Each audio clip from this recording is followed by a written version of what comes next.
Hello students, क्या आपको पता है कि वेक्टर्स के अंदर ऑपरेटर्स को कैसे परफॉर्म करते हैं? चलिए समझते हैं। ऑपरेटर्स मतलब कि एडिशन, सब्ट्रैक्शन, मल्टीप्लिकेशन है हमारे वेक्टर्स के अंदर हम कैसे लगाते हैं देखते हैं।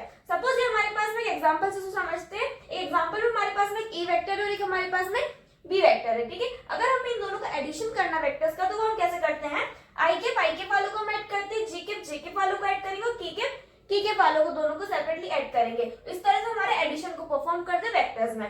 अगर हम इनको सब्ट्रैक्शन करना हो तो सब्ट्रैक्शन में भी हम सेम करते हैं। आई के वालों को सब्ट्रैक्ट करेंगे, जे के वालों को करेंगे और की के वालों को करेंगे। तो इस तरह से हमारे वेक्टर्स में सब्ट्रैक्शन को परफॉर्म करते हैं। Okay, so it's simple. अब अगर हम एक बात करते हैं मल्टीप्लिकेशन की। अब मल्टीप्लिकेशन हम हमारे वेक्टर्स में कैसे परफॉर्म करते हैं? सी, मल्टीप्लिकेशन में हमारे पास में दो टाइप्स होता है। एक होता है डॉट प्रोडक्ट और एक होता है cross product. Okay, cross product का सिंबल ये होता है, डॉट प्रोडक्ट का सिंबल ये होता है। अब जो हमारे पास डॉट प्रोडक्ट होता है उसको हम स्केलर प्रोडक्ट भी बोलते हैं।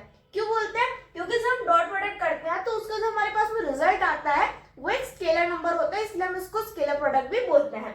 अब जो क्रॉस प्रोडक्ट होता है उसको हम वेक्टर प्रोडक्ट भी बोलते हैं। क्यों? क्योंकि जब उसका रिजल्ट आता है वो एक वेक्टर प्रोडक्ट होता है, जब फिर एक वेक्टर रिजल्ट आता है। ओके, नाउ सबसे पहले देखते हैं डॉट प्रोडक्ट। सपोज ये वाला एग्जांपल है, हमारे पास में ए वेक्टर और बी वेक्टर है, इसका हमें डॉट प्रोडक्ट करना है। तो इसमें हम क्या करेंगे? जो आई के वाली जो हमारे पास में वैल्यूज है उन दोनों का हम मल्टीप्लिकेशन करेंगे। जैसे यहाँ पर 2 है और यहाँ पर हमारे पास में -1 है, ठीक है। तो यहाँ पर 2 × -1 करेंगे, देन 3 × 5 करेंगे, 4 × 2 करेंगे। तो इस तरह से हमारे डॉट प्रोडक्ट हम करेंगे तो हमें हमारा आंसर रिजल्ट मिल जाएगा, जो कि क्या है? स्केलर नंबर है, ठीक है।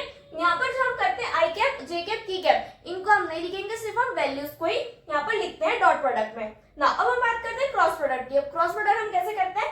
क्रॉस प्रोडक्ट करने के लिए हम डिटरमिनेंट का यूज करते हैं, ठीक है। अब इसमें हम करेंगे क्या? डिटरमिनेंट में जो हमारे पास आई जे के कैप है इन तीनों को हम ऊपर लिखेंगे, देन इसकी हम वैल्यूज को लिखेंगे, जो भी हमारे पास इनके कोएफिशिएंट्स है वो लिखेंगे, देन यहाँ पर भी हम इनके जो वैल्यूज है उसको लिखेंगे नीचे, देन इसका डिटरमिनेंट को सॉल्व कर लेंगे। डिटरमिनेंट को हम कैसे सॉल्व करते हैं वो हमें आता है। पहले हम यहाँ पर आई कैप लिखेंगे, देन ये वाली और ये वाली को हम हाइड कर इन चारों को क्रॉस मल्टीप्लिकेशन करेंगे, देन जे कैप लिखेंगे, इसको हाइड करेंगे और इन चारों को क्रॉस मल्टीप्लिकेशन करेंगे, देन के कैप को लिखेंगे और फिर इसको हाइड कर इन चारों को क्रॉस मल्टीप्लिकेशन करेंगे और इसको सॉल्व कर लेंगे। तो हमें हमारा रिजल्टेंट वेक्टर मिल जाएगा, रिजल्ट आंसर आ जाएगा क्रॉस प्रोडक्ट का। ओके, तो इस तरह से हमारा मल्टीप्लिकेशन परफॉर्म करते हैं डॉट प्रोडक्ट से और क्रॉस प्रोडक्ट से। आई होप आपको ये समझ में आया होगा। अगर आपको इस टाइप के और भी बेसिक्स ऑफ वेक्टर्स का एक्सप्लेनेशन चाहिए तो मैंने इस पर डिटेल वीडियो बनाया है, लिंक डिस्क्रिप्शन में, वहां से आप उसको देख सकते हैं। और इस टाइप के एग्जाम ओरिएंटेड कांसेप्ट्स के लिए प्लीज चैनल को सब्सक्राइब करना ना भूलें।